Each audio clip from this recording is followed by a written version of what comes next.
اعوذ باللہ من الشیطان الرجیم بسم اللہ الرحمن الرحیم السلام علیکم ورحمۃ اللہ وبرکاتہ۔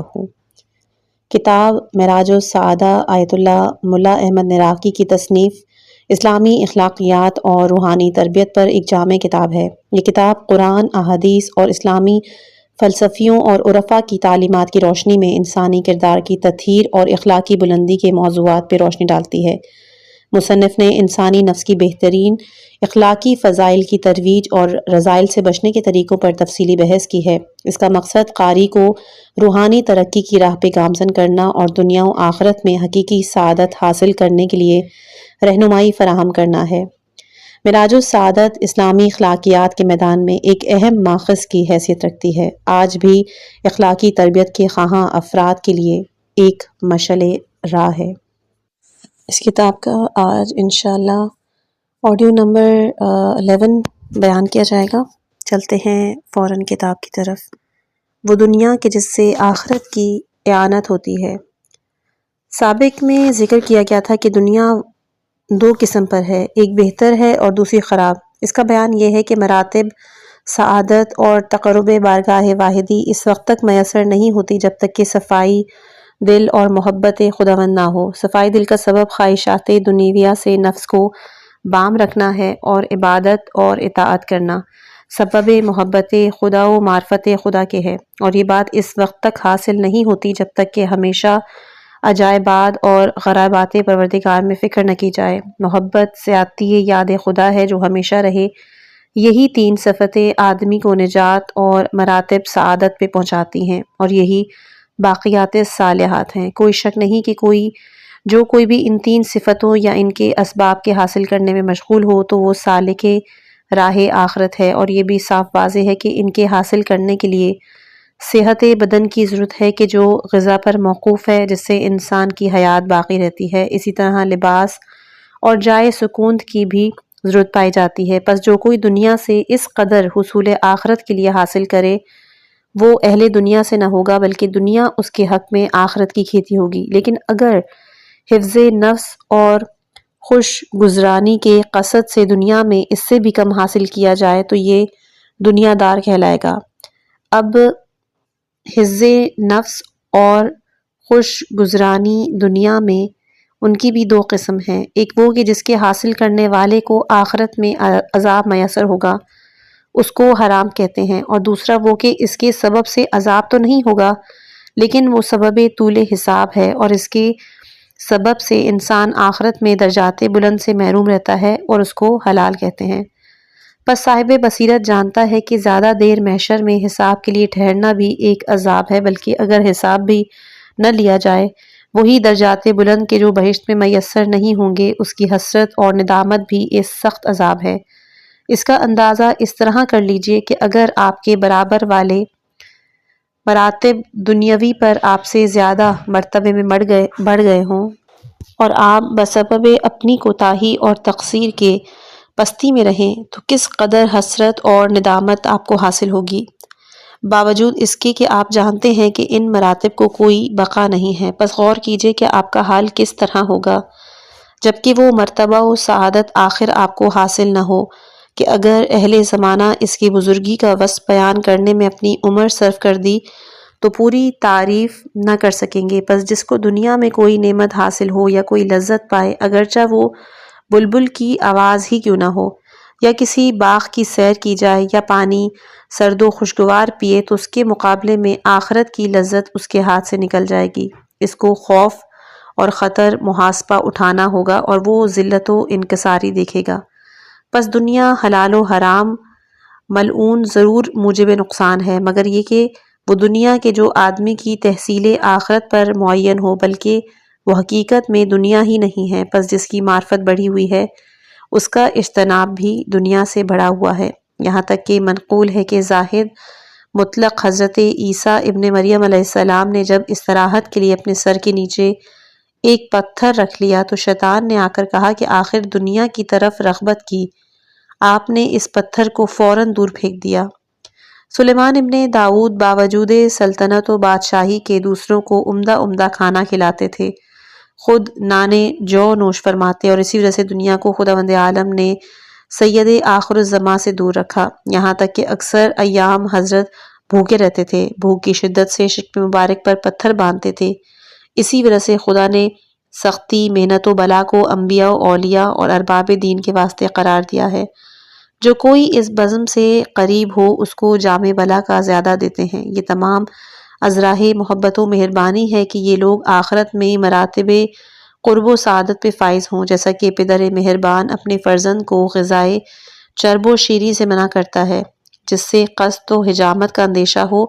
یہ عداوت نہیں بلکہ ازراہ مہربانی و شفقت ہے۔ تأمل کیجئے کہ اگر کوئی غلام زنگی خراب رکھتے ہوں اور وہ عمدہ مختلف کھانے اور حلوے آپ کے سامنے کھائے تو آپ متعرض نہ ہوں گے، بلکہ اگر آپ کو زیادہ ہم و دست ہو تو خود بھی آپ اس کو دیں گے۔ لیکن آپ جس لڑکے کو عزیز رکھتے ہوں اس کے ہاتھ میں ایک دانہ خرمے کا دیکھیں گے تو اس سے چھین کر پھینک دیں گے، اس کی آزردگی کی پرواہ نہ ہوگی بنسبت اس کے کھانے سے خرابی پیدا ہو۔ پس اپنی قدر و منزلت کو کہ جو خدا کے نزدیک ہے معلوم کریں۔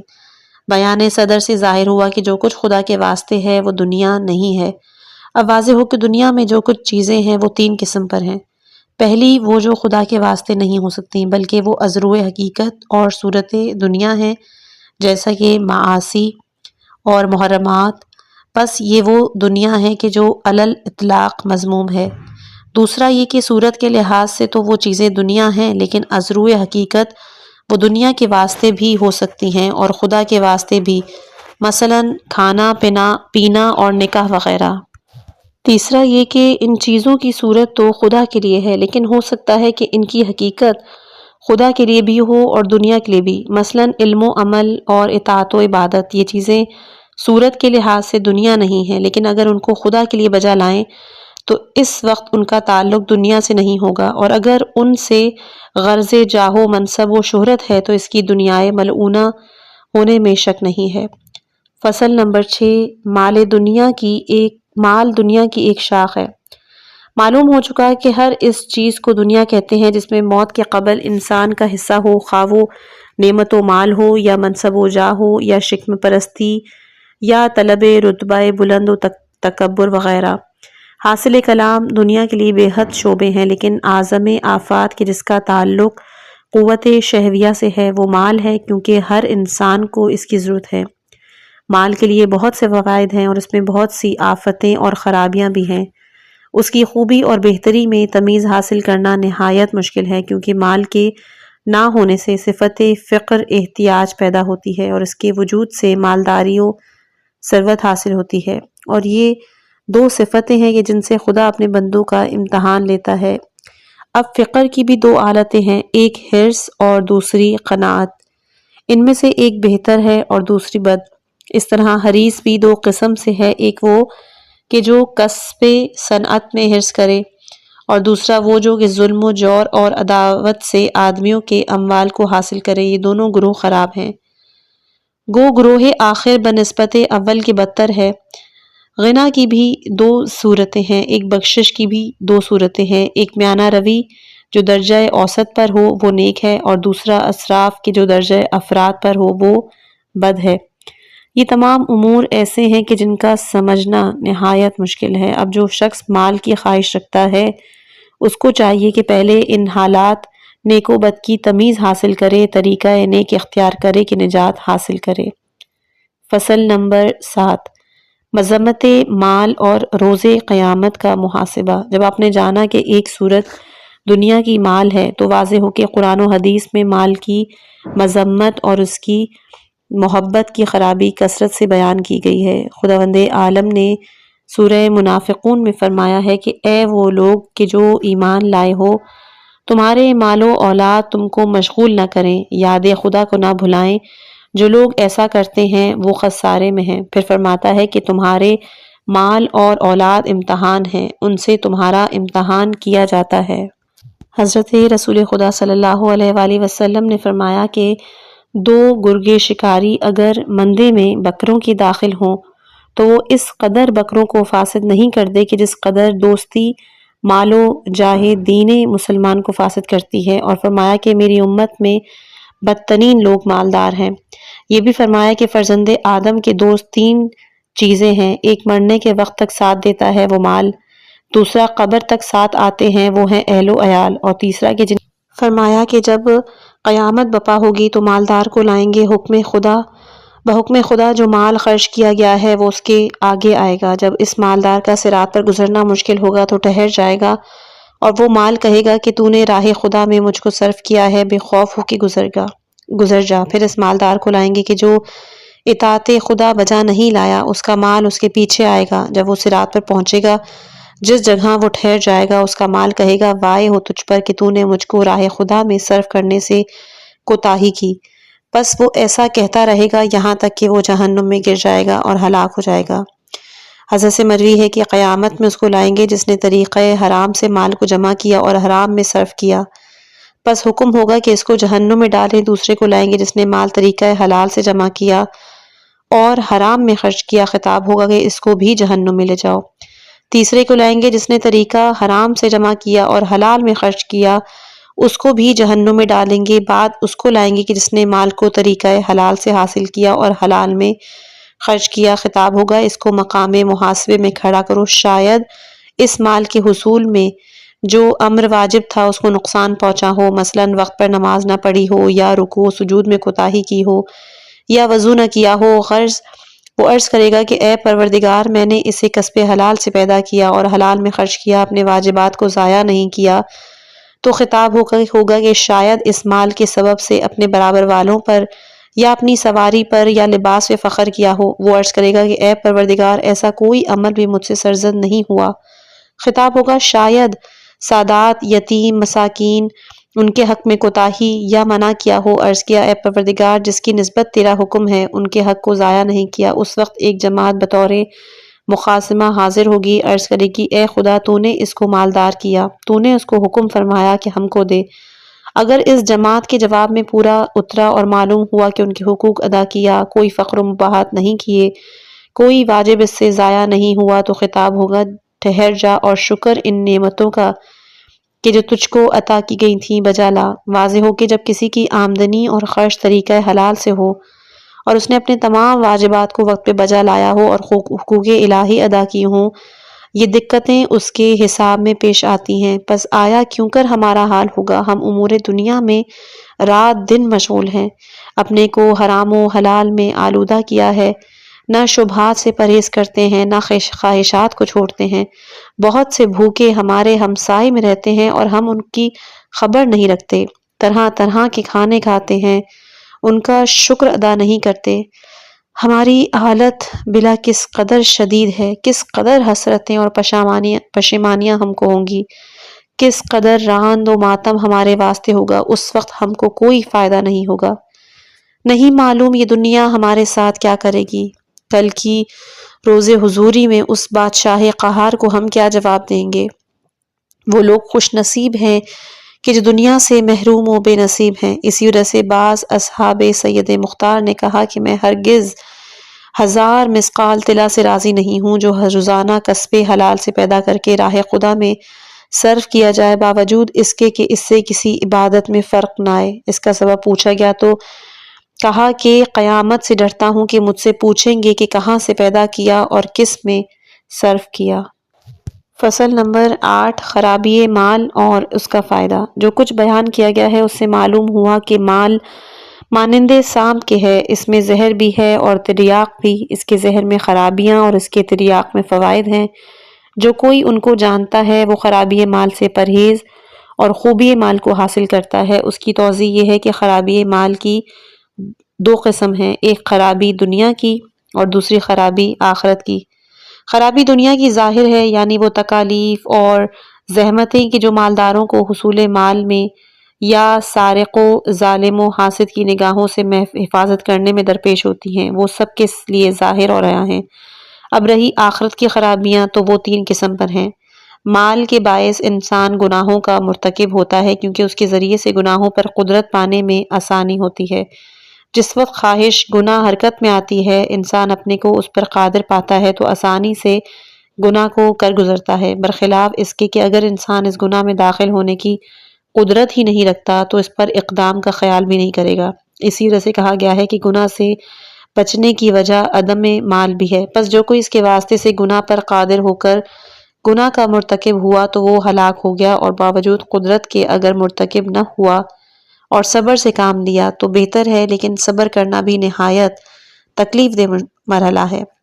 دوسرا یہ کہ مال کے سبب سے خوش گزرانی کی خیالات پیدا ہوتے ہیں۔ اکثر مالدار تو دوسری لذت کی خواہش ہوتی ہے، پھر جب اس کی عادت ہو جائے اور مال حلال میسر نہ ہو تو مال مشتبہ پر ہاتھ دراز کرتے ہیں، اس سے ترقی کرتے آہستہ آہستہ مال حرام حاصل کرتے ہیں۔ اس وجہ سے طرح طرح کے اخلاق رذیلہ مثلا جھوٹ، دشمنی، ریا، حسد میں مبتلا ہوتے ہیں، اور بہت کم اتفاق ہوتا ہے کہ صاحب مال و ثروت نے خوش گزرانی کی عادت نہ کی ہو اور اس کی کوشش میں نہ ہو۔ تیسرا وہ خرابی ہے کہ کوئی مالدار اس سے خالی نہیں، یعنی اس کی حفاظت اور اس کے متعلقہ امور کو انجام دینے میں آدمی یاد خدا سے باز رہتا ہے۔ بہرحال جس کے سبب سے انسان یاد خدا سے غافل ہو وہ خسران اور وبال آخرت ہے۔ فوائد مال کی بھی دو قسمیں ہیں، ایک دنیاوی اور ایک آخرتی۔ فائدہ دنیاوی وہ ہے کہ جس کا فائدہ مرنے کے قبل ظاہر ہوتا ہے، مثلاً ذلت سوال و شرمندگی، عیال سے خلاصی پانا، دوسروں میں عزت و بزرگی، دوست اور احباب میں اعتبار حاصل ہو جاتا ہے۔ اور اخروی میں بھی تین قسم ہیں کہ عبادت بجا لانے کے لیے اپنے صرف میں لانا اور قوت طاعت حاصل کرنا اور اپنا جسم ڈھانپنا، حج اور جہاد وغیرہ میں جانا۔ دوسرا دوسروں کو صدقہ یا خیرات یا بطور استحقاق کے دینا جس کا ثواب ظاہر اور روشن ہے، یا کسی کی مہمانی کرنا، ہدیہ دینا، آدمیوں کی اعانت کرنا جس میں بے حد ثواب ہے۔ ان امور میں فقر و استقاحت کی شرط نہیں، صرف نیت قربت شرط ہے یا پھر اپنی حفاظت آبرو۔ مثلاً ظالم کے شرک دفیہ اور بیہودہ بکنے والوں کی زبان بندی کے لیے اعانت کی جائے تو اس میں بھی ثواب ہے۔ تیسرا وہ یہ کہ خیرات جاریہ میں صرف کرے یا باقیات صالحات، یعنی مسجد، مدرسہ، پل، مسافر خانہ اور نالہ وغیرہ بنوائے، قرآن و کتاب لکھے، باغ لگائے جو بعد مرنے کے باقی رہتے ہیں کہ جن کا ایک مدت تک روز بروز ثواب حاصل ہوتا ہے۔ تمام بندگان خدا و نیکان صالحان دعا دیتے ہیں اور آدمی کا نیکی سے نام لیا جاتا ہے۔ فصل نمبر 9، مال کی خرابی سے نجات کا طریقہ۔ جو کوئی خرابی مال سے نجات چاہتا ہے تو اس کو لازم ہے کہ چند چیزوں کی رعایت ملحوظ رکھے۔ غرض و فائدہ و مال رکھنے کا اس کے سبب پیدائش اور اس کی علت احتیاج کو معلوم کرے تاکہ اس کی زیادتی کی طلب میں کوشش نہ کرے۔ دوسرا یہ کہ سبب آمدنی کو ملاحظہ کرے، جرم سے بلکہ مال مشتبہ سے بھی پرہیز کرے، ایسا ہی مداخل مکروہ یا جو باعث نقص مروت و زوال حریت ہو اس سے بھی اجتناب کرے۔ تیسرا یہ طریقہ خرچ کی رعایت رکھے اور اس میں کمی یعنی میانہ روی اختیار کرے۔ میانہ روی کی نسبت حضرت رسول اکرم صلی اللہ علیہ وآلہ وسلم نے فرمایا کہ جس شخص نے میانہ روی اختیار کی وہ کبھی بھی محتاج نہیں ہوتا۔ طریقہ میانہ روی خوراک و پوشاک و مکان کے 3 درجے ہیں، پہلا ادنا، اوسط اور اعلیٰ۔ ظاہر ہے کہ ادنا کی طرف خواہش کرنا بہتر اور اولیٰ ہے بہتر ہے تاکہ قیامت میں اس کا بوجھ ہلکا ہو۔ چوتھا یہ کہ ضرورت واجبی میں خرچ کرے، باطل میں صرف نہ کرے۔ باطل میں خرچ کرنا اور کسب حرام کرنا دونوں کا گناہ مساوی ہے۔ پانچواں یہ کہ اپنی نیت کو کسب و خرچ و میانہ روی میں تمام وجود سے خالص رکھے، پس جو کچھ کہ وہ بجائے اعانت امر آخرت کے حاصل کرے گا کوئی ضرر اس کو نہیں پہنچے گا۔ اسی وجہ سے امیر المومنین علیہ السلام نے فرمایا کہ جو کوئی شخص تمام اموال روئے زمین کی جمع کرنے میں نیت قربت کی رکھتا ہو تو وہ زاہدوں میں سے ہے، اور اگر تمام کو ترک کرے اور نیت قربت کی نہ ہو تو وہ زاہد نہیں ہے۔ پس مومن کو لائق یہ ہے کہ جو بھی کام کرے خدا کے واسطے کرے تاکہ وہ کام اس کے لیے عبادت ہو۔ جو کوئی مال میں بقدر ضرورت اپنے یا اپنی عیال کے خرچ کے لیے اٹھا رکھے، باقی اپنے برادر مومن کو صرف کے لیے دے تو اس نے مال کو تریاق کو حاصل اور اس کے زہر کو دور کیا۔ زیادتی مال اس کو نقصان نہیں پہنچاتی، لیکن یہ کام ہر کسی کا نہیں، تمام اشخاص کو یہ میسر نہیں ہے، بلکہ یہ اس کی شان ہے کہ جس کو دیدہ و بینا اور دل دانا و قوت دین کمال یقین حاصل ہو۔ ایسے شخص کے پاس اگر تمام عالم کا مال جمع ہو تو اس کو یاد خدا سے غفلت نہیں ہوتی اور دنیا اس سے ہلاک نہیں کرتی۔ اب اگر کوئی عامی مالداری میں اپنے آپ کو اس شخص کا شبیہ بنانا چاہے تو اس کی مثال یہ ہے جیسے کہ کوئی فسوں کر کسی سانپ کو پکڑے اور دفعتاً وہ سانپ اس کو کاٹے۔ اب سانپ کے کاٹے ہوئے اور مال کے کاٹے ہوئے یعنی تکلیف پہنچائے ہوئے میں فرق یہ ہے کہ سانپ کا کاٹا ہوا اس وقت سمجھ جاتا ہے کہ سانپ نے کاٹا ہے، لیکن مال سے ایذا پہنچی ہے مگر ایسے وقت میں معلوم کرتا ہے کہ جب اس کو کوئی بھی فائدہ نہیں ہوتا۔ اندھا آنکھ والوں کی طرح دریا کے کناروں اور پہاڑوں اور جنگلوں میں کہیں راستہ چل سکتا ہے، کہیں عوام جاہل کہ جن کے پاس مال زیادہ ہو اس عالم دیندار کام کی مانند اس کی خرابی سے نجات پا سکتے ہیں۔ فصل نمبر 10۔ واضح ہو کہ محبت دنیا اور محبت مال کی ضد کو زہد کہتے ہیں۔ زہد دنیا سے دل اٹھا لینے اور بقدر ضرورت کے حفاظت بدن کے لیے اکتفا کرنے یا دنیا سے پیٹ پھیر کر آخرت کی طرف متوجہ ہونے سے مراد ہے، بلکہ سوئے خدا کے دوسروں سے قطع نظر کرنا، خدا کی طرف متوجہ ہونا، یہ زہد کا بہت ہی بلند درجہ ہے۔ جو کوئی ہر چیز سے بجز خدا کے دل اٹھائے، یہاں تک کہ بہشتوں، قصوروں، غلمانوں، حور کی بھی خواہش نہ کرے، وہ زاہد مطلق ہے۔ اگر بہشت سے اور اگر ان چیزوں کی طمع میں کہ جو بہشت میں ہیں ان سے اور خوف جہنم سے دل دنیا سے اٹھائے وہ بھی زاہد ہے، لیکن اس کا مرتبہ زاہد مطلق سے پست ہوگا۔ جو کوئی بعض لذات دنیاویہ سے دستبردار ہو، مثلاً یہ کہ مال کو ترک کرے لیکن جاہ کو طلب کرے، یا تھوڑا کھانے پر اکتفا کرے لیکن لباس فاخرہ میں زینت دے، تو اس کو ہرگز زاہد نہیں کہیں گے، اس کو زاہد کہنا روا نہیں۔ بیان صدر سے معلوم ہوا کہ مرتبہ زہد کا اس وقت حاصل ہوتا ہے کہ دنیا کو ترک کرنے کا سبب اس کی پستی و حقارت ہو اور اس کے مقابلے میں آخرت یا قرب خدا کا طالب ہو، اور جو کوئی دنیا پہ قابو نہ پانے کے سبب سے یا نام نیک یا آدمیوں کے دل کو ہاتھ میں لینے یا شہرت، جود و سخاوت، جواں مردی کی غرض سے یا اپنا بوجھ کم کرنے کی نیت سے دنیا کو ترک کرے تو وہ زاہد نہیں، اس کو ہرگز مرتبہ زہد کا حاصل نہیں ہوگا۔ واضح ہو کہ صفت زہد کی ایک منزل راہ دین و مقام بلند سالک ہے۔ حضور صلی اللہ علیہ وآلہ وسلم سے مروی ہے کہ جو کوئی صبح ہوتے ہی دنیا کی کام کی فکر میں مشغول ہو، اس کی ہمت دنیا پانے کی ہو تو خدا اس کے کام کو متفرق کرتا ہے، اس کے شغل کو پریشان کرتا ہے، اس کے مقابلے میں فقر و احتیاج کو رکھتا ہے، اور جو کچھ اس کے لیے دنیا سے مقدر کیا گیا ہے اس سے زیادہ اس کو نصیب نہیں ہوتا۔ جس کسی کی صبح امر آخرت کی فکر و ہمت میں ہو تو خدا اس کے کاموں کو جمع، اس کے شغل کو اس کے لیے حفاظت کرتا ہے اور اس کے دل کو غنی اور بے نیاز کرتا ہے اور دنیا کو اس کے نزدیک ذلیل و خوار کرتا ہے۔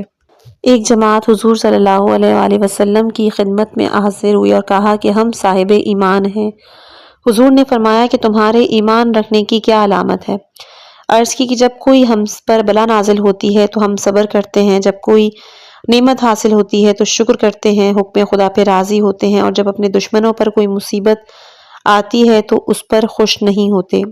حضرت نے کہا کہ اگر یہ امر ہے تو پھر اس کو جمع نہ کرو جس کو تم نہیں کھاتے، اور وہ مکانات نہ بناؤ کہ جس میں تم نہیں رہتے۔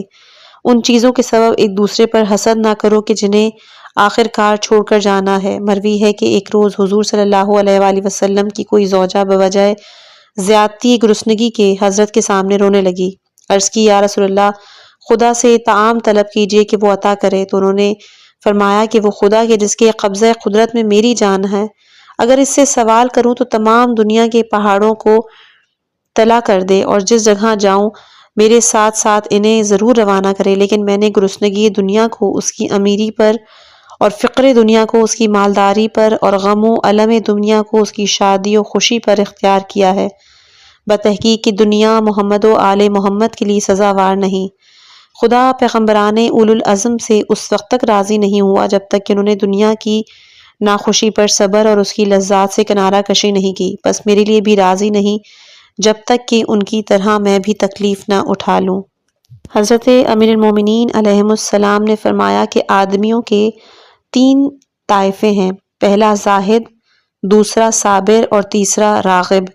زاہد وہ ہے کہ جو دنیا کی تمام غم اور خوشی اس کے دل کو نہ ہو، دنیا کی کوئی چیز حاصل ہو تو خوش نہ ہو، اور اس کے نگل جانے کا کوئی غم نہ ہو تو وہ ہمیشہ آرام میں رہتا ہے۔ صابر وہ ہے کہ جو دنیا کو چاہتا ہے اور اس کی رغبت رکھتا ہے، لیکن جب اس کو میسر ہو تو اس سے اپنے آپ کو بچاتا ہے، کیونکہ اس کی خرابی کو جانتا ہے۔ اگر کسی کو اس کے دل پر آگاہی ہو تو وہ اس کی فروتنی اور خودداری و پیش بینی پر متعجب ہوگا۔ اور راغب وہ ہے کہ دنیا کو خواہ حلال سے ہو یا حرام سے حاصل کرتا ہے، اور کسی طرح مال اور دنیا کی طلب میں کوتاہی نہیں کرتا، اگرچہ کہ اس کا نفس ہلاک ہو یا پھر اس کی عزت چلی جائے۔ پیغمبر آخر الزماں کے حالات کو اگر ہم ملاحظہ کریں کہ جن کے باعث سے یہ زمین و آسمان پیدا ہوئی ہے، بعثت کے بعد جس عرصے تک دنیا میں زندگی بسر کی اور ان کے اہل بیت کسی روز سیر نہیں ہوئے، کبھی شام کو نوش فرماتے تھے تو صبح کو گرسنے ہوتے تھے، کبھی صبح نوش کرتے تو شام کو بھوکے رہتے۔ حضرت اور اہل بیت علیہ السلام نے کبھی سیر ہو کے خرما نوش نہیں کیا، مگر بعد فتح خیبر کے وہ بزرگوار ابا کو 2 تہہ کر کے استراحت فرماتے تھے۔ اتفاقاً ایک رات کو وہ ابا 4 تہہ کی گئی اور حضرت نے آرام فرمایا۔ جب بیدار ہوئے تو فرمایا کہ اس نے مجھ کو رات کی بیداری سے باز رکھا، پس ابا کو اٹھاؤ اور 2 تہہ کرو۔ اکثر اتفاق ہوا ہے کہ عام بزرگ خدا نے اپنے جامے کو جسم سے اتارا کہ دھوئیں۔ بلال نے نماز کے لیے اذان دی، اس وقت حضرت دوسرا کوئی جامہ نہیں رکھتے تھے، اسی کو زیب تن کیا اور نماز کے لیے باہر تشریف لے آئے۔ حضرت علی ابن ابی طالب کا زہد بھی مشہور ہے اور محتاج بیان نہیں۔ حضرت نے کبھی پیٹ بھر کر غذا نوش نہیں کی، روٹی کے ٹکڑوں کو چن کر نوش فرماتے تھے، ہمیشہ روٹی کو نمک اور سرکے سے تناول کرتے، اگر اس سے زیادتی کا کبھی خیال ہوتا تو تھوڑا دودھ نوش فرماتے۔ حضرت کے پاس ایک کیسہ تھا کہ جس میں جو کی روٹی کے ہمیشہ ٹکڑے ہوتے تھے۔ دوسری روایت میں ہے کہ بھوسا جو کا تھا اور اس کی مٹھی سے زائد روزانہ نوش نہیں فرماتے تھے، کبھی اپنے جامے کو لیف خرمے سے، کبھی پرانے چمڑے کے ٹکڑوں سے پیوند لگاتے تھے اور فرماتے تھے کہ علی کو دنیا کی زینت سے کیا کام ہے۔ فصل نمبر 11 مدارج و اقسام و علامت زہد۔ واضح ہو کہ زہد کے 3 درجے ہیں، ادنا، اوسط اور اعلیٰ۔ پہلا درجہ ادنا وہ ہے کہ آدمی کے دل کو خواہش و محبت دنیا کی ہو، لیکن اس کو مجاہد اور مشقت سے ترک کرے۔ دوسرا درجہ اوسط وہ ہے اگرچہ اس کی نظر میں دنیا کس قدر مرتبہ رکھتی ہو، لیکن اس کے بمقابلہ نعمت آخرت کے حقیر سمجھتا ہو، باوجود رغبت کے دنیا کو ترک کرتا ہو، تو یہ اس شخص کے مانند ہے کہ جس کو 1 درہم نقد ہاتھ ہو اور امید رکھتا ہو کہ کل 2 درہم ملیں گے۔ اسی مرتبے والے کو دنیا کا ترک کرنا آسان نہیں، مگر پھر بھی ایسا جانتا ہے کہ جس چیز کو ہاتھ میں اٹھایا ہے وہ معاوضہ ہے، بلکہ حصول آخرت کے واسطے کسی قدر انتظار ضروری ہے، لہٰذا اپنے اس فعل پر کبھی عجب بھی کرتا ہے۔ تیسرا درجہ اعلیٰ وہ ہے کہ جس کی نظر میں دنیا کوئی رتبہ نہیں رکھتی، وہ اس کو سچ جانتا ہے، اسے کوئی چیز نہیں سمجھتا، اس کے لیے شوق و رغبت اس سے کنارہ کرنا ہے۔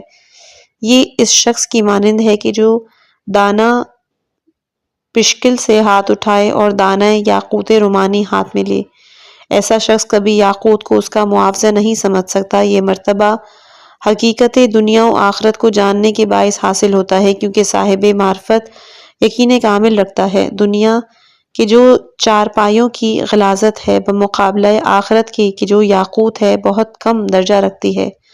صاحبان معرفت نے کہا ہے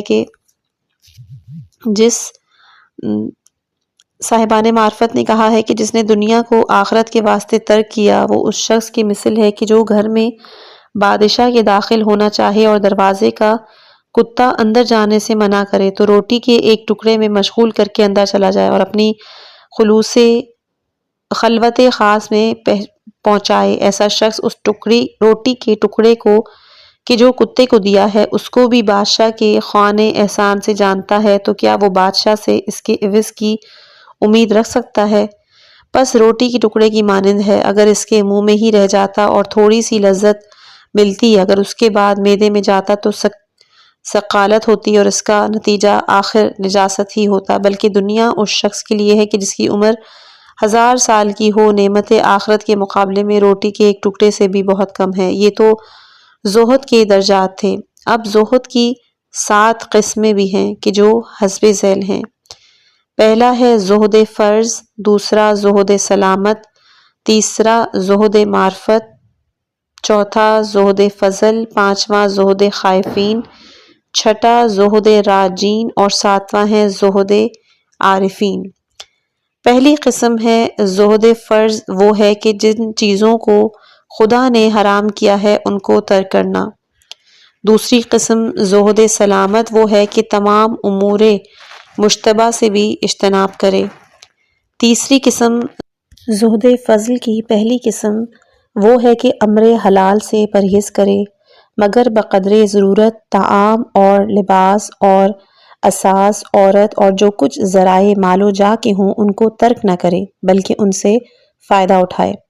اور دوسری قسم ہے کہ جن چیزوں سے نفس کو نفع اور لذت حاصل ہوتی ہے ان کو ترک کرے اگرچہ وہ بقدر ضرورت کے ہو۔ اس کے معنی یہ نہیں کہ بالکل ان کو ترک کرے کیونکہ ایسا کرنا ممکن نہیں ہے، بلکہ یہ معنی ہے کہ جن کا وہ مرتکب ہوتا ہے لہٰذا لذت پانے کے خیال سے نہ ہو بلکہ استقرار و توقف حیات کے لحاظ سے ہو، مانند کل میتہ کے۔ حضرت امام جعفر صادق علیہ السلام نے اس قسم کے زہد پر اشارہ فرمایا ہے کہ دنیا میں زہد کہ دنیا کے حلال کو حساب کے خوف سے اور اس کے حرام کو گناہ کے خوف سے ترک کیا جائے۔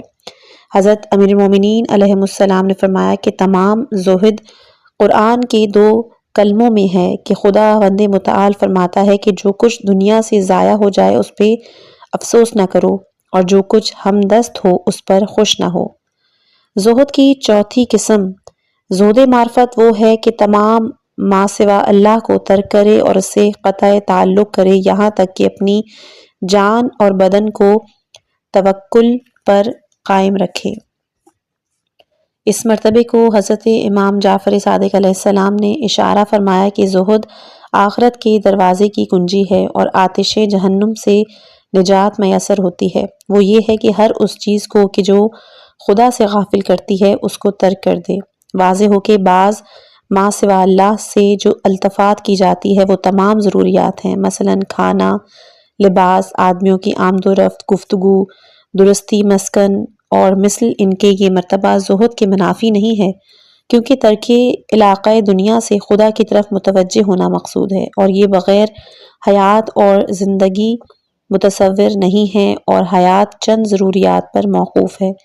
پس جو کوئی ان ضروریات کو بندگی اور عبادت پروردگار کے لیے بقت سے حفاظت اور اعانت بدن کی کمی کے ساتھ اختیار کرے تو وہ شخص سوائے خدا کے دنیا میں مشغول نہ سمجھا جائے گا، جیسے کہ کوئی سفر حج میں اپنے مرکب کو گھاس دے اس غرض سے کہ اس کو مکے کو جب پہنچنا ہے۔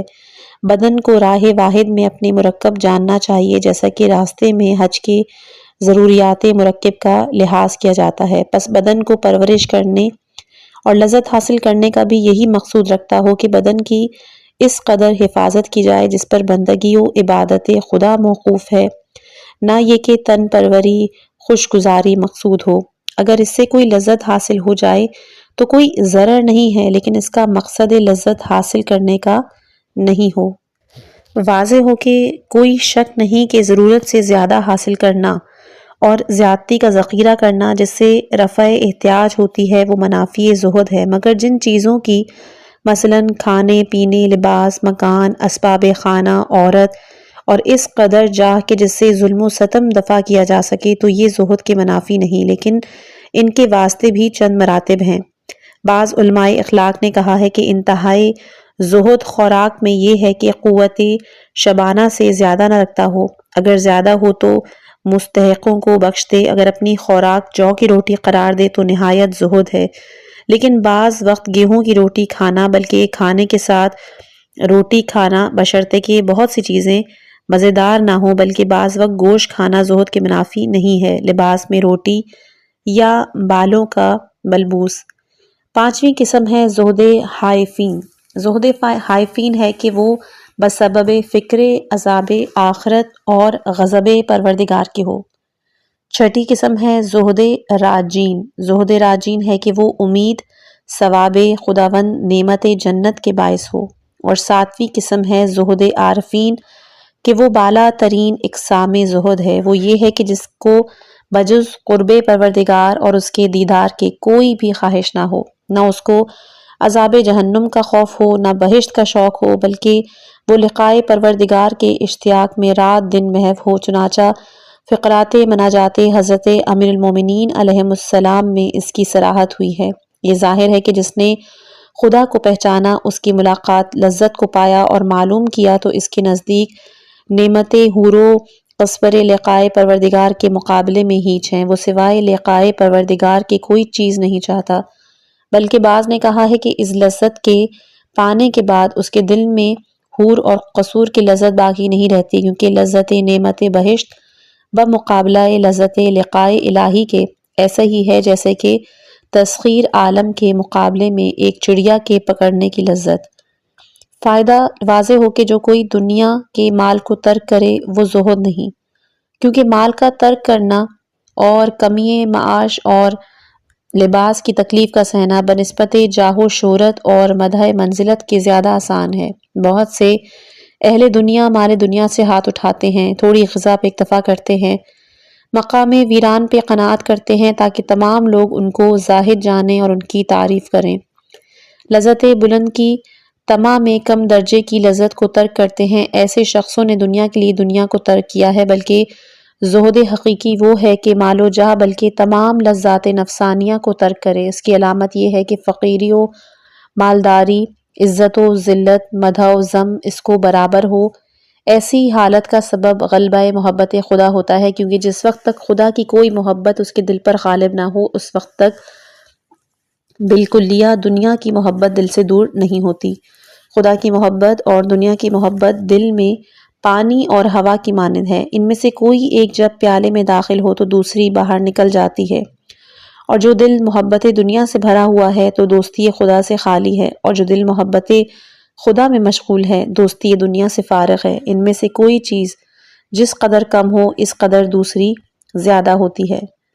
دوسری صفت ہے غنا اور بے نیازی اور اقسام غنا کے جس میں 4 فصلیں موجود ہیں۔ وہ اوصاف رذائل کے جو قوت شہویہ سے متعلق ہیں، ان میں وہ صفت مالداری اور بے نیازی ہے۔ اس سے مراد یہ ہے کہ جس نے تمام مال کو جمع کیا ہو وہ ان کی احتیاج رکھتا ہے۔ اسی صفت کے مراتب کی انتہا نہیں، لیکن ایسا نہیں کہ ہر مالداری اور ثروت خراب اور صفات رذیلہ میں سے ہے، کیونکہ مالداری کے لیے بھی چند اقسام موجود ہیں۔ پہلا یہ کہ وہ مال کے جمع کرنے میں انتہا درجے کی کوشش کرتا ہے، اس کے حاصل کرنے میں تکلیف اٹھاتا ہے، اور جس وقت اس کے ہاتھ سے وہ مال نکل جائے تو غمگین ہوتا ہے۔ دوسرا کہ وہ مال کے جمع کرنے میں سختی اور زحمت نہیں کھینچتا، لیکن اس کو خدا نے ایک ثروت دی ہے جس پر وہ خوشحال ہے، جب کوئی چیز اس سے تلف ہو جائے تو پھر وہ مغموم ہو جاتا ہے۔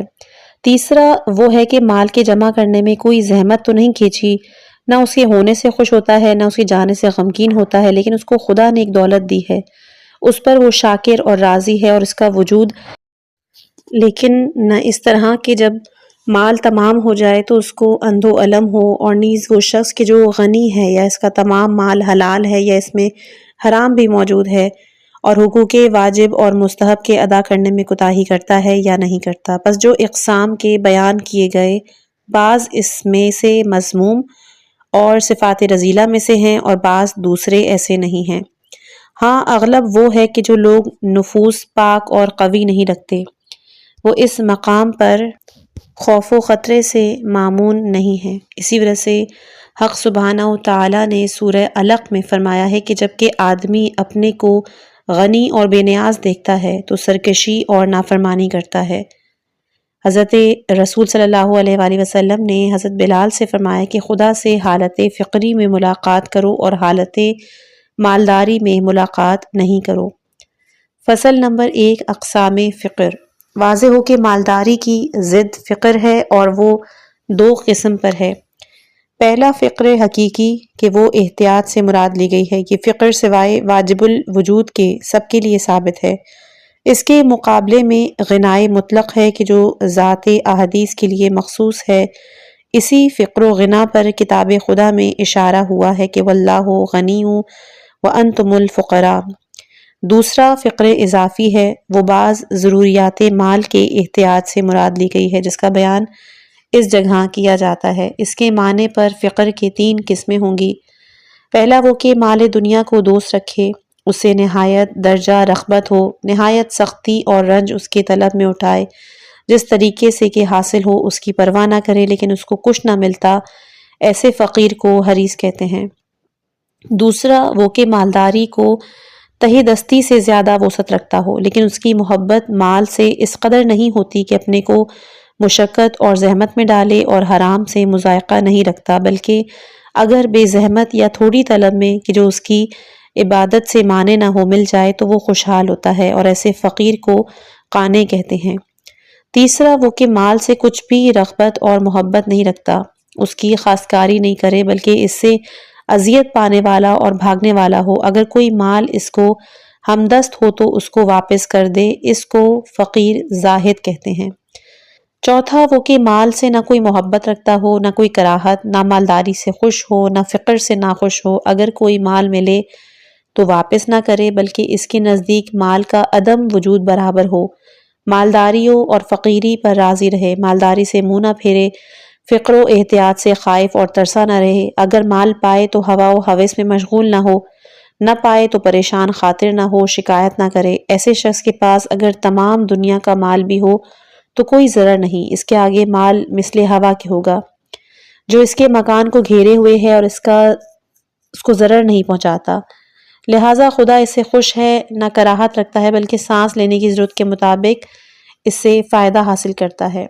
یہ میں نے پہلا جملہ جو بولا خدا، یہ خدا نہیں ہے، لکھا ہے کہ نہ اس سے خوش رہے نہ کراہت رکھتا ہے بلکہ سانس لینے کی ضرورت کے مطابق اس سے فائدہ حاصل کرتا ہے۔ اس میں بخل سے کام نہیں لیتا، اپنے کو اور سوائے اپنے سب کو اس میں برابر جانتا ہے، ایسے شخص فقیر کا نام مستغنی فقیر عارف رکھنا چاہیے۔ ایسے شخص کا مرتبہ زاہد سے بڑا ہوا ہے، یہ زاہد ابرار ہے اور ایسا شخص مقربین میں سے ہے، کیونکہ زاہد دنیا سے کراہت رکھتا ہے لہٰذا اس کا دل دنیا کی کراہت میں مشغول ہے، ویسا ہی حریص کا دل اس کی محبت میں مشغول ہے کہ جس چیز میں دل مشغول ہو تو وہ بندہ اور خدا کے بیچ میں حجاب ہوتی ہے، لیکن وہ دل جو کہ دنیا کے بغض میں مشغول ہو بہتر ہے کہ یہ نسبت اس دل کے کہ جو دنیا کی محبت میں مشغول ہے۔ دوسرا مثل اس شخص کے ہے کہ راہ مقصود کے خلاف چلے اور مقصد سے غافل ہو۔ پہلا مثل اس شخص کے ہے کہ راہ مقصود کو ملے کرے۔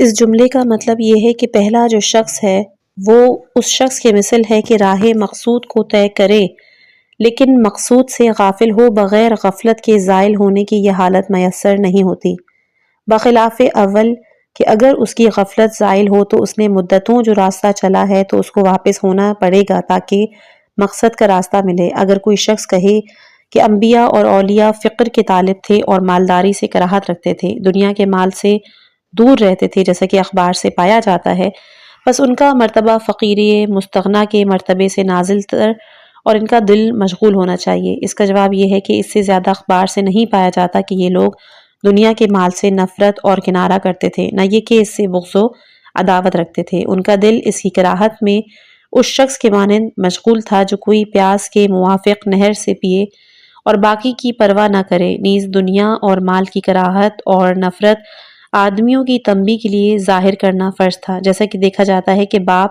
حوض کے کنارے سے دوسرے کنارے پر کود جاتا ہے تاکہ اس کا طفل ڈرے اور خوف کرے۔ افسوس گر اپنی اولاد کے ساتھ سانپ سے بھاگنا ہے کہ وہ بھی ڈرے مگر خود کوئی خوف سانپ نہیں رکھتا۔ واضح ہو کہ بعض اقسام فقر کے جو ذکر کیے گئے ہیں ممدوح اور بعض ممذوم ہیں۔ ان احادیث کے اختلاف کا سبب کہ جو خصوص فقر میں آئے ہیں اختلاف اقسام فقر ہے، اور بعض میں اس کی برائی بیان کی گئی ہے اور بعض میں مدح۔ فصل نمبر 2، شرافت فقر اور فقیروں کی فضیلت۔ واضح ہو کہ اقسام فقر اگرچہ مختلف ہیں لیکن صفت فقر فی نفس بنسبت مالداری کے افضل ہے۔ اس کی تعریف میں اخبار بہت آئے ہیں۔ حضور صلی اللہ علیہ وآلہ وسلم نے فرمایا کہ اس امت کے فقراء بہترین اس امت کے ہیں، اور فرمایا کہ پروردگار مجھ کو فقیروں کی زندگی عطا کر ان کے زمرے میں مجھ کو محشور کر۔ ایک شخص نے حضور صلی اللہ علیہ وآلہ وسلم سے فقر کی نسبت سوال کیا تو انہوں نے فرمایا کہ وہ خدا کے خزانوں میں سے ایک خزانہ ہے۔ دوبارہ پوچھا گیا تو فرمایا کہ خدا کی ایک کرامت ہے۔ تیسری بار پوچھا گیا تو فرمایا کہ ایسی چیز ہے کہ خدا کسی کو نہیں دیتا ہے مگر پیغمبر مرسل کو یا اس مومن کو کہ جو خدا کے نزدیک کریم ہے۔ فرمایا کہ بہشت میں ایک دانہ یاقوت سرخ کا ایک غرفہ ہے کہ جس کو اہل بہشت اس طرح دیکھتے ہیں جیسا کہ اہل زمین ستاروں پر نظر کرتے ہیں۔ اس جگہ سوائے پیغمبر فقیر یا مومن فقیر کے کوئی بھی داخل نہیں ہوتا ہے۔ حضرت محمد مصطفیٰ صلی اللہ علیہ وآلہ وسلم نے فرمایا کہ خدا نے مجھ سے تکلم کیا اور فرمایا کہ اے محمد، میں جس بندے کو دوست رکھتا ہوں تو 3 چیزیں اس کو عطا کرتا ہوں۔ پہلا، اس کے دل کو محزون کرتا ہوں، دوسرا اس کے بدن کو بیمار کرتا ہوں، اور تیسرا کہ اس کے ہاتھ کو مال دنیا سے خالی کرتا ہوں۔ اور جس بندے کو میں دشمن رکھتا ہوں اس کو بھی 3 چیزیں دیتا ہوں۔ پہلا، اس کے دل کو صحیح رکھتا ہوں، دوسرا اس کے بدن کو بھی صحیح رکھتا ہوں، اور تیسرا کہ مال دنیا سے اس کا ہاتھ بھرتا ہوں۔ فرمایا کہ تمام آدمی مشتاق بہشت کے ہیں اور بہشت فقراء کی مشتاق ہے۔ حضرت سے ہی مروی ہے کہ جب وہ زمانہ آئے کہ آدمی فقراء کو ذلیل اور دشمن جانیں گے اور دنیا کی تعمیر میں مشغول ہوں گے اور درہم و دیناروں کو جمع کریں گے تو ان کو خدا 4 چیزوں میں مبتلا کر دے گا۔ پہلا، قحط، دوسرا بادشاہ کا خوف، تیسرا حاکموں کی خیانت، اور چوتھا دشمنوں کا غلبہ۔ حضرت لقمان نے اپنے فرزند کو نصیحت کی تھی کہ کسی کو بھی پرانے جامے میں حقیر نہ سمجھنا کہ خدا تیرا اور اس کا ایک ہی ہے۔ فصل نمبر 3۔ فقیر صبر کے ساتھ اس مالداری پر کہ جو شکر کرتا ہو ترجیح رکھتا ہے۔ کوئی شبہ نہیں ہے کہ فقیر رضا و قناعت کے ساتھ اس فقر سے کہ جو حرص اور شکایت کے ساتھ ہو افضل اور بہتر ہے، لیکن 2 مقامات پر خلاف ہے۔ پہلا یہ کہ فقیر صابر راضی جو کہ تھوڑی چیز پر قناعت کرنے والا ہو اپنے فقر سے ناراض نہ ہو بہتر ہے، یا وہ مالدار سخی کہ جو اپنے مال کو راہ خدا میں بخشش کرے۔ بعض نے اول کو اور بعض نے دوسرے کو ترجیح دی ہے، مگر یہ بات اس صورت میں ہے کہ وہ مالداری بھی مال سے دل بستگی نہ رکھتا ہو، مال کو وجود عدم اس کو مساوی ہو۔ اس کی علامت یہ ہے کہ جو کچھ وہ رکھتا ہے اگر اس کے ہاتھ سے نکل جائے تو ذرا بھی اس کے دل میں کوئی فرق نہ واقع ہو، کوئی غم اس کو حاصل نہ ہو۔ لہٰذا یہ فقیر بھی اگر ثروت مل جائے تو اس کو ناچیز سمجھے، لیکن باوجود علاقہ و محبت مال کے اگر مالدار سخاوت کرے تو اس سے فقیر راضی افضل ہے۔ غرض غنی سخی اور فقیر راضی کا تقابل اس وقت کیا جائے گا جب ان میں سے کوئی بھی مال دنیا کی محبت نہ رکھتا ہو، لیکن حق یہ ہے کہ فقیر راضی غنی سے بے مراتبہ افضل ہے، جیسا کہ مروی ہے کہ ایک روز پیغمبر صلی اللہ علیہ وآلہ وسلم نے اپنے اصحاب سے فرمایا کہ کون سا آدمی بہتر ہے؟ عرض کیا گیا کہ وہ مالدار کہ جو خدا کے حق کو ادا کرے۔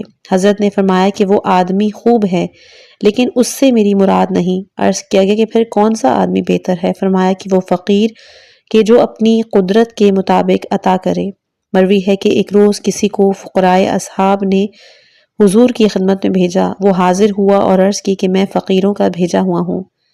حضور نے فرمایا کہ تجھ پر اور ان لوگوں پر کہ جن کی طرف سے تو آیا ہے مرحبا ہو کہ میں ان لوگوں کو دوست رکھتا ہوں۔ پس اس شخص نے عرض کی کہ فقراء کہتے ہیں کہ مالداروں نے بہشت کو ہم سے لے لی ہے، وہ حج کرتے ہیں، ہم اس کی قدرت نہیں رکھتے، وہ عمرے بجا لاتے ہیں، ہم بجا نہیں لا سکتے، وہ زیادتی مال کو اپنے آگے بھیجتے ہیں، ہم مال نہیں رکھتے کہ ہم آگے بھیج سکیں۔ تو حضرت نے کہا کہ میری طرف سے فقیر سے کہو کہ جو فقیر خدا کے لیے صبر کرے تو 3 خصلتیں اس کو حاصل ہوتی ہیں جو مالداروں کو نصیب نہیں ہوتی۔ پہلی یہ کہ بہشت میں ایک کھڑکی ہے کہ جس کو اہل بہشت دیکھتے ہیں، جیسا کہ اہل زمین ستاروں کو دیکھتے ہیں، اس میں کوئی داخل نہیں ہوتا مگر فقیر پیغمبر یا مومن فقیر کے۔ دوسرا یہ کہ 500 سال پہلے مالداروں کے فقیر داخل بہشت ہوں گے، اور تیسرا یہ کہ یہ فی مالدار سبحان اللہ والحمد للہ ولا الہ الا اللہ واللہ اکبر کہے اور فقیر بھی یہی کلمات کہے تو فقیر کے ثواب کے برابر مالدار کو ثواب نہیں ملتا، اگرچہ کہ 10,000 درہم راہ خدا میں اس کے ساتھ بخش دیے جائیں۔ ایسا ہی تمام اعمال خیر ہیں۔ یہ شخص واپس ہوا اور فقراء سے کہا، انہوں نے کہا کہ ہم راضی ہوئے، مالداری پر فقر کی ترجیح اس قدر کافی ہے کہ بہترین موجودات اور خاتم پیغمبراں نے مالداری پر باوجود قدرت کے فقر کو اختیار کیا ہے۔ فصل نمبر 4، فقیر اور گدھا کا فرق اور سوال کی برائی اور اس کا جواز کا وقت۔ جب فضیلت و فائدہ فقر کو آپ نے معلوم کیا تو ہر گدھا کو فقیر نہ جانیے، کیونکہ گدھا دوسرا شخص ہے اور فقیر دوسرا۔ گدھا وہ ہے کہ دنیا نے اس سے ہاتھ اٹھایا ہے، پس فقیر کے واسطے بھی چند شرائط ہیں۔ اگر فقیر ان سے متصف ہو تو فضیلت فقر کی اس کو حاصل ہوگی۔ پس واضح ہو کہ فقیر کو سزاوار یہ ہے کہ اپنی فقروں اور تہی دستی پر راضی ہو، اگر اس سے کراہت رکھتا ہو تو مثل اس شخص کے ہو کہ جو حجامت و فسد کو مکروہ سمجھتا ہو لیکن درد کے زائل کرنے کے لیے اس پر راضی ہو جاتا ہے، پس وہ فقیر بھی اسی طرح فقر سے خوشنود رہے، اس کو خدا کی طرف سے جانے، اس وجہ سے اس پر شاد و فرحناک ہو، باطن میں خدا پر توکل کرے اور اسی پر اعتقاد رکھے، یہ سمجھے کہ خدا بقدر ضرورت اس کو دیتا ہے، مال کے حاصل کرنے کے لیے حرص نہ کرے۔ حضرت امیر المومنین علیہ السلام نے فرمایا کہ بعض کے لیے فقر عقوبت خداوندی ہے اور بعض کے لیے کرامت، اور علامت اس فقر کی جو کرامت من اللہ ہے کہ وہ خوش خلق اور مطیع پروردگار ہوتا ہے۔ ایسا فقیر اپنے حال کی شکایت نہیں کرتا، اپنے فقر پہ خدا کا شکر ادا کرتا ہے، اور علامت اس کی کہ جو عقوبت ہے کہ وہ اس کو بدخلق کر دیتا ہے، وہ پروردگار کا گناہ اور اس کی شکایت کرتا ہے، وہ قضاء الہی پر راضی نہیں ہوتا۔ اس حدیث سے پایا جاتا ہے کہ ہر فقیر کو فقر کا ثواب حاصل نہیں ہوتا، بلکہ ثواب اور فضیلت اس کے فقیر کے لیے کہ جو راضی و شاکر ہو، مطابق کفاف کے قانع ہو، طول عمل نہ رکھتا ہو، لیکن جو کوئی راضی نہیں، زیادہ مال کی طرف مائل ہو، ذلت و حرص و طمع میں آلود ہو، اخلاق بد رکھتا ہو، وہ ان اعمال کا مرتکب ہوتا ہے کہ جو طریقہ اہل مروت و آبرو کے خلاف ہیں، لہٰذا اس کو کوئی بھی ثواب حاصل نہیں ہوتا بلکہ وہ الٹا گنہگار ہے۔ پس فقیر کو سزاوار یہ ہے کہ اظہار استغفار کرے اور اپنے کاموں کو پوشیدہ کرے۔ مروی ہے کہ حضرت امیر المومنین علیہ السلام اور حضرت خضر علیہ السلام میں ملاقات ہوئی۔ انہوں نے حضرت خضر علیہ السلام سے پوچھا کہ بہترین اعمال کیا ہیں، تو انہوں نے کہا کہ خوشنودی خدا کے لیے مالداروں کا فقراء پر بخشش کرنا۔ حضرت نے فرمایا کہ مالداروں پر فقراء کا اظہار اعتماد وثوق خدا، ناز و تکبر کرنا بہتر ہے۔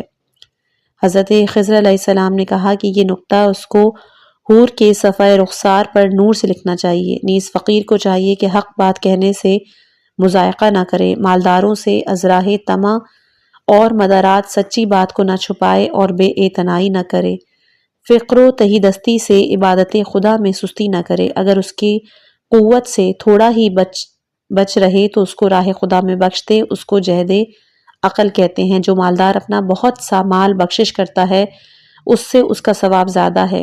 ایک روز حضور صلی اللہ علیہ وآلہ وسلم نے فرمایا کہ 1 درہم کا صدقہ کرنا بمقابل 100,000 درہم کے افضل ہو سکتا ہے۔ تو ادھر ایک شخص نے پوچھا کہ کیوں کر؟ فرمایا کہ جو شخص اپنے اس مال کے منافع سے جس کو 100,000 درہم تصدق کرتا ہے، اور وہ جو کہ مرد سوائے 2 درہم کے کوئی چیز نہیں رکھتا، وہ ان 2 سے ایک کو راہ خدا میں دے دے تو اس 1 درہم کا بخشش کرنے والا 1,000 درہم کے بخشش کرنے والے سے افضل ہے۔ نیز فقیر کو اپنی ضرورت سے زیادہ فائدہ نہ اٹھا رکھنا چاہیے۔ اگر کوئی شخص ایک شبانہ روز سے زیادہ قوت کو ذخیرہ کرے تو وہ صدیقوں میں سے ہوگا، اگر 1 سال کی قوت سے زیادہ کی قوت کو ذخیرہ نہ کرے تو وہ متقیوں میں سے ہوگا، اگر 1 سال کی قوت سے زیادہ کا ذخیرہ کرے تو وہ زمرہ فقراء سے خارج اور فضیلت فقر سے محروم ہے۔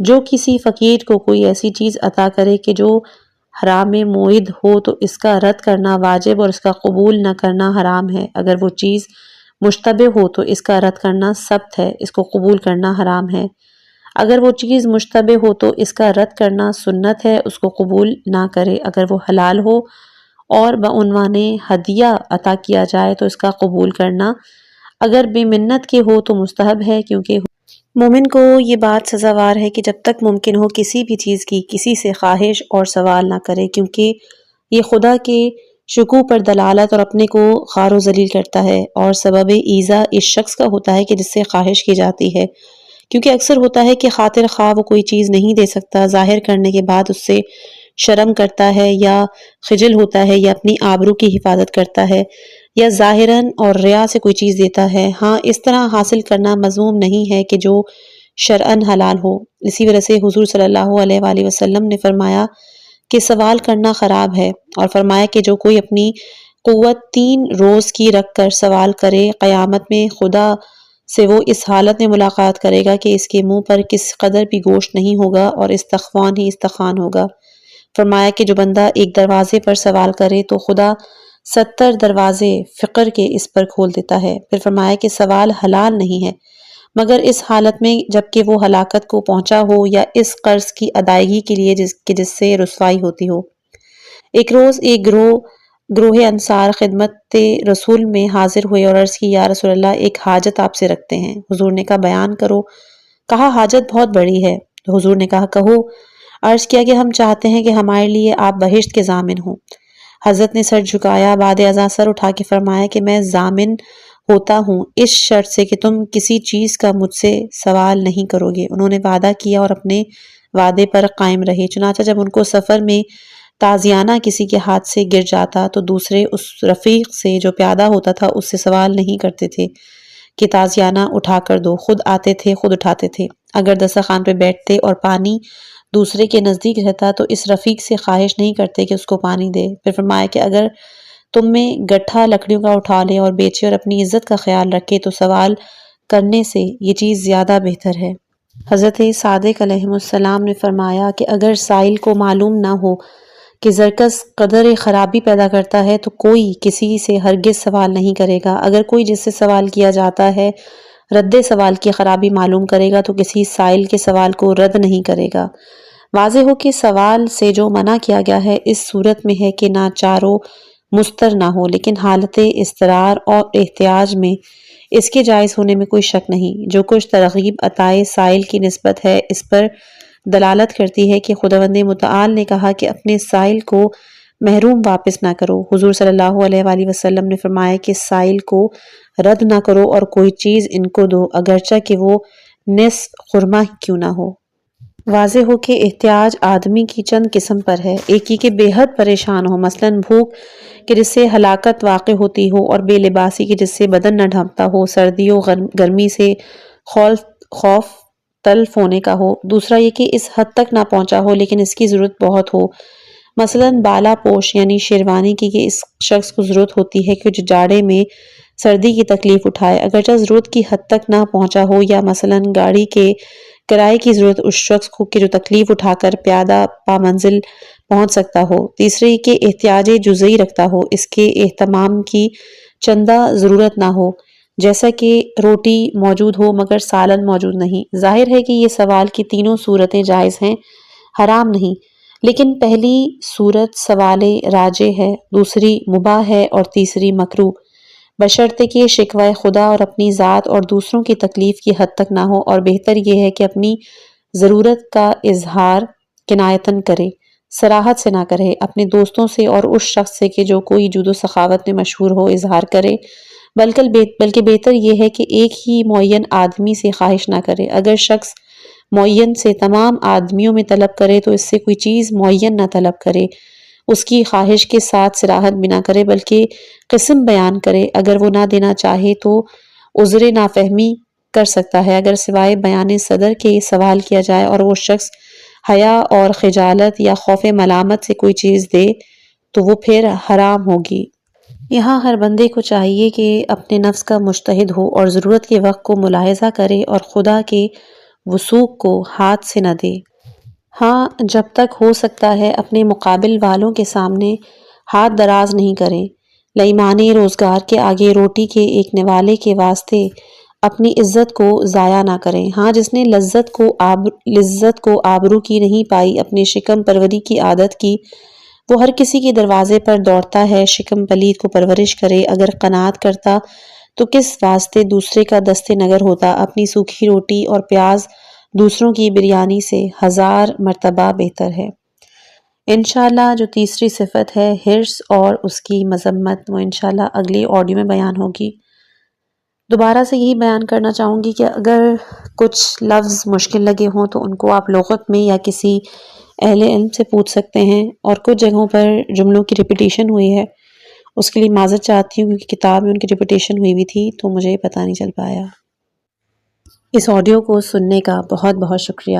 اگر آپ کو یہ معلومات مفید لگیں تو براہ مہربانی لائک کریں، اپنے دوستوں کے ساتھ شیئر کریں اور ہمارے چینل کو سبسکرائب کریں تاکہ آپ کو مستقبل میں مزید مفید ویڈیوز ملتی رہیں۔ اپنی رائے اور تجاویز نیچے کمنٹس میں ضرور دیجیے گا۔ اگلی ویڈیو تک کے لیے اپنی خاص دعاؤں میں یاد رکھیے گا۔ والسلام علیکم ورحمۃ اللہ وبرکاتہ۔